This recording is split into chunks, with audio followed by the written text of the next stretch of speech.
എന്തൊക്കെയാണ് ഈ കൊച്ചു കേരളത്തിൽ സംഭവിക്കുന്നത്? Flash back. മുൻ മുഖ്യമന്ത്രി പിണറായി വിജയന്റെ വീട്ടിൽ ED റെയ്ഡ് നടക്കുന്നുവെന്ന ഏറ്റവും പ്രധാനപ്പെട്ട വാർത്തയാണ് ഇപ്പോൾ സംവാദ അപ്ഡേറ്റ് ചെയ്യുന്നത്.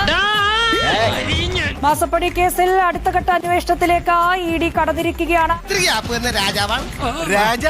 ഏത് രാജ്യത്തെ? കൊച്ചി രാജ്യത്തെ. ഞങ്ങൾ ഇവിടുത്തെ രാജാക്കന്മാരാണ്. പോയി ക്യൂവിന്റെ അവസാനം നിൽക്കുക. അവിടെ ഈ പറയുന്ന സ്ഥലങ്ങളിലൊക്കെ പിണറായി വിജയന്റെ 2 വീടുകൾക്ക് മുന്നിൽ വലിയ പ്രതിഷേധം ഇപ്പോൾ പുരോഗമിച്ചുകൊണ്ടിരിക്കുകയാണ്. വാഹനങ്ങൾ തല്ലിപ്പൊട്ടിച്ചും കടകമ്പോളങ്ങൾ അടിച്ചു തകർത്തും ഭീകരാന്തരീക്ഷം സൃഷ്ടിക്കും. ഷാജി അങ്ങനല്ലല്ലോ പറഞ്ഞത്. ഈ കൈകൾ ശുദ്ധമാണെന്ന് പറയുന്നത് ശുദ്ധമായതുകൊണ്ടാണ്. സത്യം പറയുമെന്താ തല്ലണോ? തല്ലരുത്.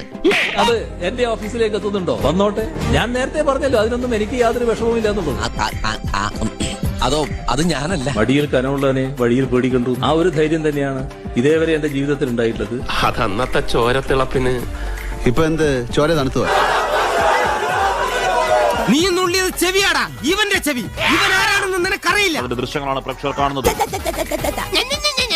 കുഞ്ഞിനും കുത്തണ്ട.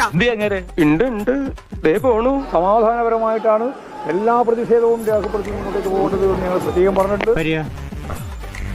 നോക്കിക്കോളൂ. DGP വാഹനം അത്രമേൽ തല്ലി തകർന്ന ആക്രോശത്തോടുകൂടി അങ്ങേയറ്റത്തെ സുരക്ഷ. ഇതെന്താ സാർ, വെള്ളരിക്കപ്പെട്ടണോ? സമാധാനപരമായിട്ടാണ്. ഇവനെങ്ങനെ തല്ലിച്ചേക്കാൻ എന്താ ബീഹാറോ? ഇവനെന്തെങ്കിലും സംഭവിച്ച നീ ഉത്തരം പറയും. വീട്ടിൽ കയറിയുള്ള പരിശോധന ED ആഗ്രഹിക്കാൻ തുടങ്ങിയിട്ട് വളരെ കാലമായി. നിന്റെ കയ്യിലിരിപ്പതായിരുന്നല്ലോ. എന്തുകൊണ്ട് പിണറായി വിജയന്റെ വീട് റെഡി ചെയ്യുന്നില്ല, എന്തുകൊണ്ട് പിണറായി വിജയനെ അറസ്റ്റ് ചെയ്യുന്നില്ല എന്നതായിരുന്നു രാഹുൽ ഗാന്ധി ചോദിച്ച ചോദ്യം. ഏതിനെയും നമുക്ക് നേരിടാൻ ഇതാണ് നമ്മുടെ കരുത്ത്.